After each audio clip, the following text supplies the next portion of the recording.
آج آپ دیکھیے کون سا گھر ہے جہاں اللہ کی نافرمانی نہیں ہو رہی، کون سا علاقہ ہے جہاں اللہ کی نافرمانی نہیں ہو رہی، کون سا بازار ہے جہاں اللہ کی نافرمانی نہیں ہو رہی۔ ہم اپنی ساری کوتاہیاں، اپنے اوپر آنے والی ساری مشکلات کو اوروں کے کھاتے میں ڈالنے کی کوشش کرتے ہیں اور حکومت کے سر تھوپنے کی کوشش کرتے ہیں۔ میرے بھائیوں، نبی کریم صلی اللہ علیہ وسلم نے نافرمانیوں پر ملنے والی سزائیں جو بتائی ہیں، آخر وہ بھی تو سچ ہے نا۔ جب جھوٹ بولا جائے گا، جب دھوکہ دیا جائے گا، ناپ تول میں کمی کی جائے گی، جب مالدار زکوٰۃ نہیں دیں گے تو مہنگائی آتی ہے۔ ہم سمجھتے ہیں کہ مہنگائی حکومت بڑھاتی ہے، حالانکہ اللہ کے نبی فرماتے ہیں جب مالدار زکوٰۃ نہیں دیتے تو مہنگائی بڑھتی ہے۔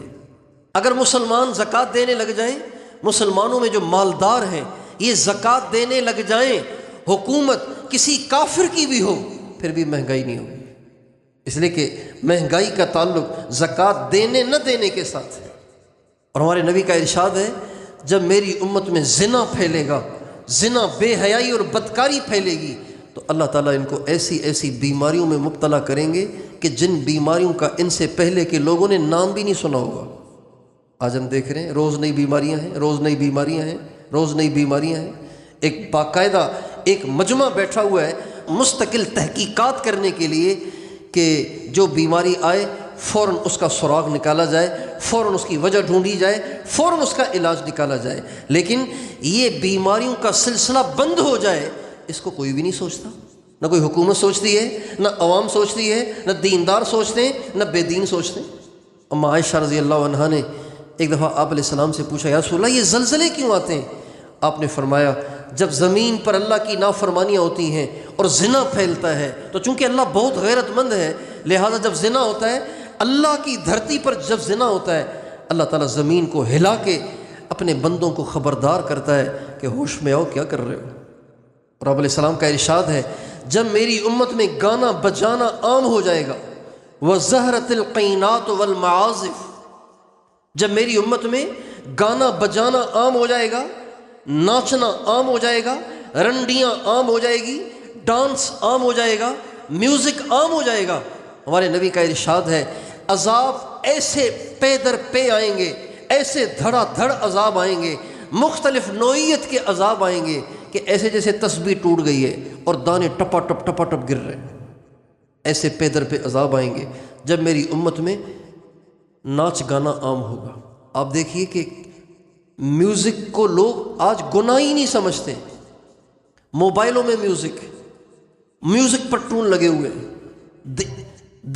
نمازوں میں ایسے ایسے ٹون بجنا شروع ہو جاتے ہیں کہ آدمی پریشان ہو جاتا ہے کہ یار یہ نماز میں کس نے ایسا گانا بجا دیا۔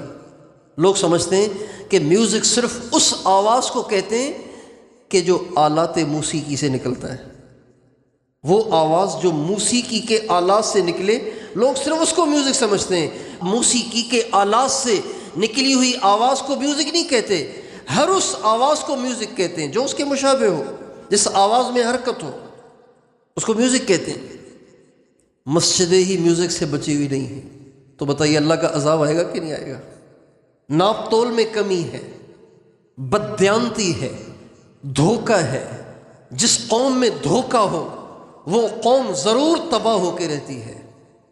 جس قوم میں بددیانتی ہو، جس قوم میں دو نمبری ہو، جس قوم کا مزاج یہ بن گیا ہو کہ بتاتے کچھ اور ہوں اور دیتے کچھ اور ہوں، اندر میں کچھ اور ہوں، ظاہر میں کچھ اور ہوں، زبان پہ کچھ ہو، حقیقت میں کچھ ہو، ان کی خلوتیں کچھ ہوں، ان کی جلوتیں کچھ ہوں، جب کسی قوم کا یہ حال ہو جائے تو وہ قوم کبھی بھی پنپ نہیں سکتی، ترقی نہیں کر سکتی۔ وہ قوم تنزل کا شکار ہو کے رہتی ہے، تباہی کا شکار ہو کے رہتی ہے جس قوم کا یہ مزاج بن جائے۔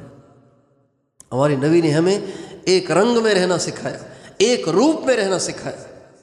اس لیے میرے دوستو، اگر ہم اپنے حالات کو ٹھیک کرنا چاہتے ہیں تو ہمارے حالات کے ٹھیک ہونے کا صرف ایک ذریعہ ہے کہ ہم سب کے سب خود بھی توبہ کریں، ہر ایک سے توبہ کریں۔